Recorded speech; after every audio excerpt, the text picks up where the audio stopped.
Hey folks, it's Ben. We're gonna be to one of our quick to the point videos. We have a 1998 Chevy C1500 Silverado. It's got a 350 V8 and 4-speed automatic transmission. Today we're gonna be changing the automatic transmission fluid and the filter. If you have any questions, of course, ask them in the comments, but hopefully we'll cover everything in this video. To quickly summarize the project, the plan is to drop the pan, clean the pan, pull the filter, then replace the filter with a new one, put the new clean pan back on, and refill the transmission. Now I'm taking a step in between. What I'm actually going to do is use this pump that you see here and send it down the filler tube, and I'm actually going to pull as much fluid out of the transmission through the filling stick as I can for two reasons. Number one, I need it for another project, fair enough. Number two, if I can reduce the level of transmission fluid below the lip of the pan, I can actually undo the pan without it leaking all over the place. And I've kind of always wanted to do that since I've been getting fluid dripped on me for years. So that's what you're gonna watch right now.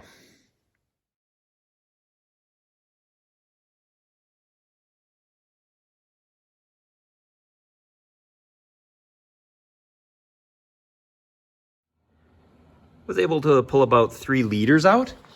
And that's pretty good because there's about 7 of recoverable liquid. So I think hopefully we'll find out when we break the pan free just exactly how much below the pan we actually are. I'm under the truck now. This would be technically the first step you could take if you weren't pulling out your fluid. What I'm gonna do is loosen up all the bolts to make sure I can. Then I'm gonna remove all but the 4 corner bolts to hold the pan up. And then I will slowly work the pan down. I've got a large collection pan here. It's actually an under bed sweater holder that is liquid tight. And I have a trash bag in it because I'm looking to recover all this fluid, and my pan's fairly dirty, so I don't want to mix the two.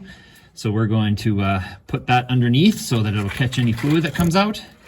And when we're done, we should be on the bench with our pan.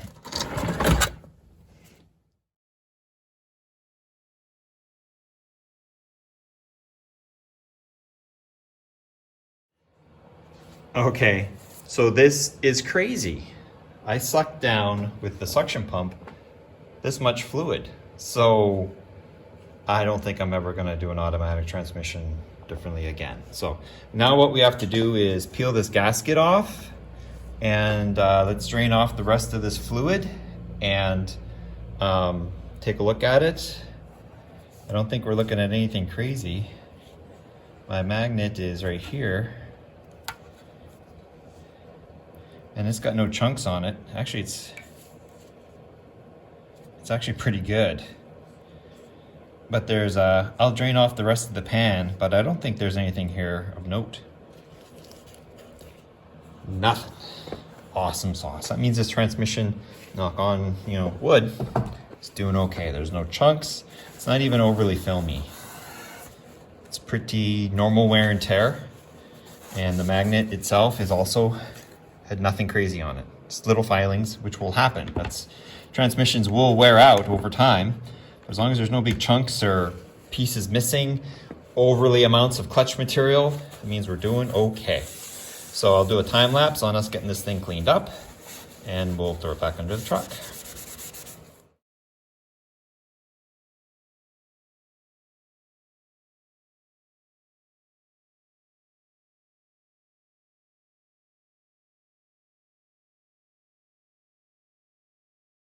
Here's our new filter kit. It comes with 3 things: the filter, which we'll deal with in a minute, the gasket, which we'll deal with right now, and this little guy here, which is actually goes on the intake of the filter. And it's one of those things that you may not have to replace. If everything looks good and you pull the filter out and it's all good and nobody's angry, you can reuse it again.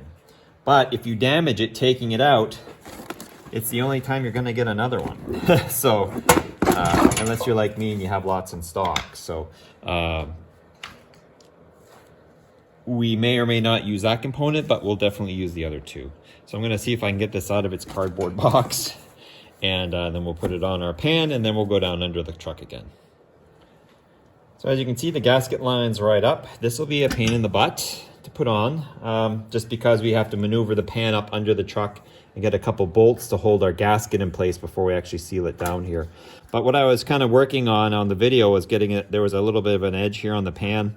Wanted to make sure that was not going to come into play. So there's a little notch in the corner here that kind of can get you lined up so you're not upside down, and then your bolt holes should line up pretty close and you should be pretty good. You can just follow the pan directions here. But let's go into the truck now. When we drop this, there'll be some liquid, so you need your catch pan. But let's go ahead and pull our filter out of the package and go replace it with the one under the truck. And then let's go ahead and inspect the sealing surface of the gasket area there, so maybe we don't have to go back underneath. I'll bring a couple paper towels. Maybe we can just get it wiped down and we'll be good to go again.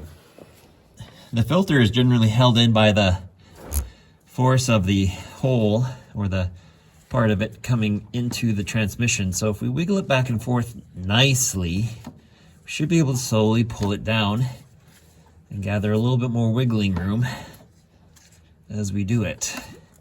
There we go. Let's just set that on the ground. Now, it went up a hole right here. So we're gonna put our finger up there and inspect that seal that was in the package. And this feels to be just fine. There's no rips, tears, gouges. It's smooth all the way. Part of the reason why we gently take it out is we don't damage it. So we can go ahead and take our new filter. We'll put a little, I got some on my glove, so that's convenient. A little bit of liquid on the neck here. Let's go ahead and put it back up the hole. And slowly wiggle it back and forth up again. With a little bit of pressure up to get it up into that hole. And that should more or less mostly do it. Now, what we're doing here is actually when the pan comes up against this, if there's any more space to give, it's got these feet, it will actually push. There we go, it actually just sit down. So it'll actually push up on our spot here, but it looks like it sits on a home here, so this plate's exposed, but we're good on this side of the transmission. So our filter has now been installed. Now I brought some paper towels with me. Usually this on mine doesn't give me an issue. It's been 10 years since I've done this, but it looks like the lip of my transmission's just fine. So our gasket will be able to seal nice, and we won't have any issues with leaking with our cork gasket. Corks are fairly forgiving. I gotta be careful not to knock any dirt into the transmission. There's a little bit of a lip on the other side that tends to hold dirt, so just be very careful around those edges. But it looks like we are good to go without having any leak issues. I will time-lapse the reassembly. And then also a note, depending on how your screws are, you may or may not need to come in and clean them. Now, I did this 10 years ago, and I took them out and I cleaned them and I put anti-seize on them, and I took them out and they're fine. They're still have anti-seize, they're still fairly okay. So we're just gonna leave them, and they're all the same length. So really we just need to get our pan up there so it's not dirty, and then get our screws in, and I'll show you how it's torqued down as well.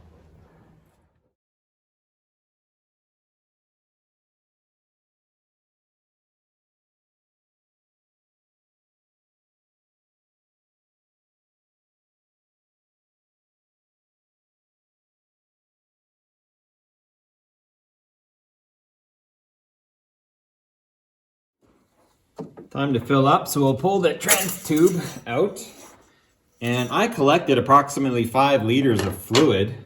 So I'm gonna put 5 liters back, and that'll get us close enough to fine tune it once we get it warmed up and such. So I'm gonna go ahead and take my 5 liters of transmission fluid. Now, I use Valvoline. This is not an ad. I just use this Valvoline Max Life multi-vehicle. It's technically an all-in-one, which is kind of lame, but it's also synthetic, and I'm spilling it on stuff, so that's fun. But it works great in everything I have. I've been putting it in everything, and it's it's good transmission fluid. So I just use it in things.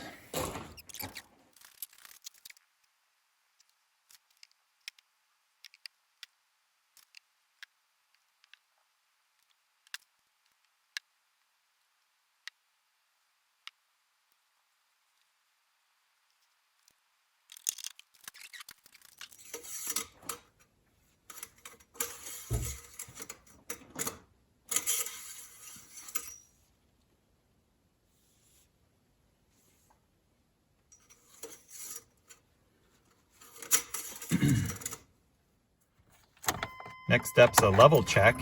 You gotta have it running for that. So let's go ahead and start it. I'm not gonna be able to, technically what you should do is actually get in it, start it, check it, then go for a drive, warm it up, and then check it again.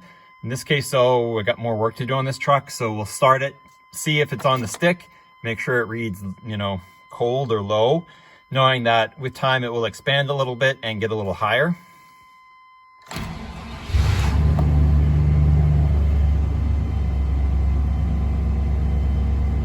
It's not happy because my door is open. So I'm gonna put the brake on. By this point in time, the pump will have sucked all the air out of the filter, so that's all flooded and all those compartments are reflooded again. I'll turn the headlights on so you can at least see the dash. And then I got my foot on the brake. Let's go to reverse. There she is. Neutral. Drive. A little slow. Actually, this truck has always been a little slow. That was firmer.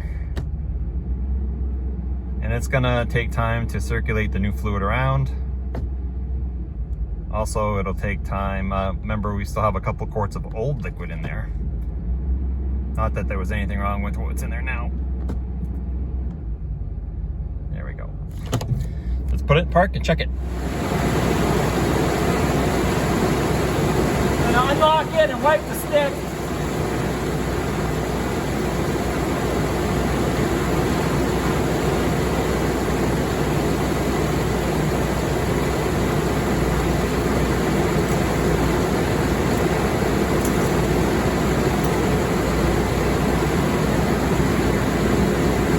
To give it a look, and we are between the I'm not sure this is gonna not be a great shot, but you can kind of see we're between the two dots.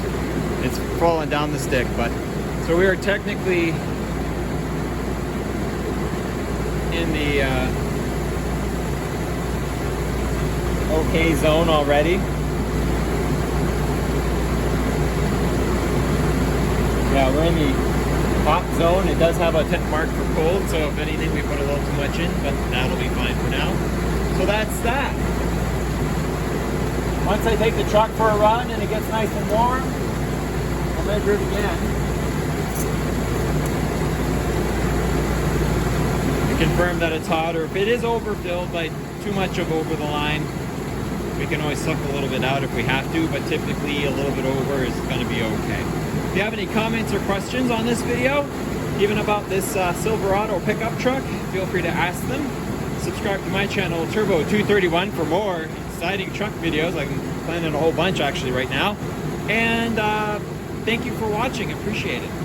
I'll leave you with some idling engine, which is fairly boring, but I usually talk over it anyway.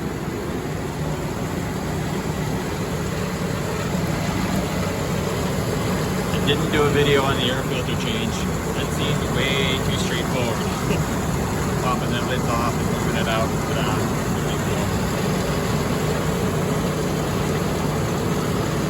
I think the next big video we're going to do is the ignition system.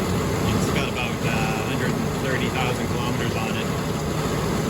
Oh, sorry, miles. And probably ought to do the ignition system, spark plugs, batteries, cap.